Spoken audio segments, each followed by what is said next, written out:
This time with our law of sines, we are trying to find an angle measurement. We're still setting it up the same way. So we are going to connect a side length with an angle measurement. So this 87 degrees, I'm going to go right across my triangle, and I see that it connects with 9. I'm going to put my side on top, 9, over the sine of 87 on the bottom. Now I need to make another angle side pair. This time I am looking for angle A, which is right here. So I'm going to use that angle, cut across your triangle to find the side length that it matches with. So I'm going to put that 6 on top, and then on the bottom we always take the sine, cosine, something of an angle, so we need sine of A there. You could do sine of X, you can do sine of question mark, that part does not matter, but we're looking to see what this is. Just like with side lengths, we're going to multiply down.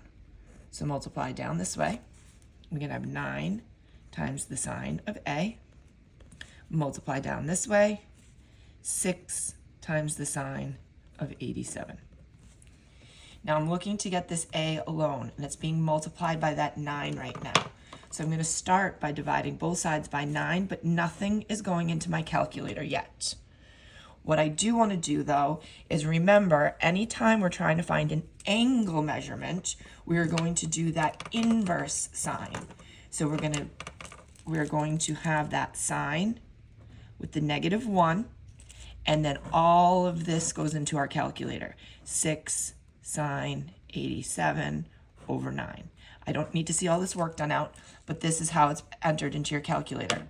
And let's do that part together. So you're going to be pressing second sine, and you can see the little -1 shows up. Oops, sorry. -1 shows up. And then we're following along right here. 6 sine 87. And I do know that there's a -1, sign with a -1, and a regular sign. That's okay. Then we're going to make sure at this point, where we did 87, close your parentheses, and then divided by 9. And we get 41.74. That would round up to 42, but 41.74 degrees. Sorry, my handwriting's a little weird because I'm going around the calculator. Let's try this one as well. This time we're trying to find the measure of angle C. When I go right across that triangle, I see it matches with 8. So 8 is the side length, that goes on top.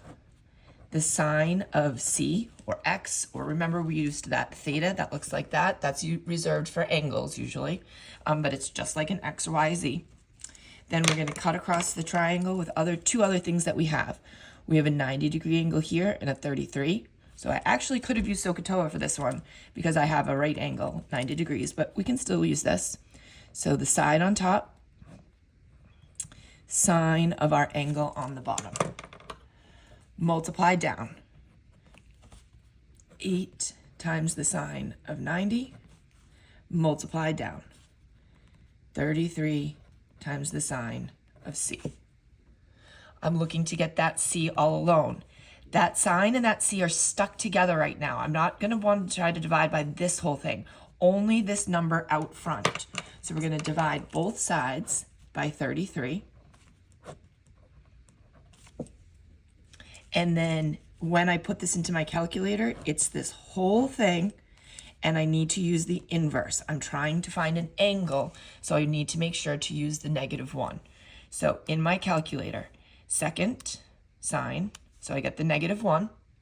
Then I'm following right along. 8 sine 90, close your parentheses, divided by 33. And we get 14.02. So I'll just say 14 degrees. Hope that helps.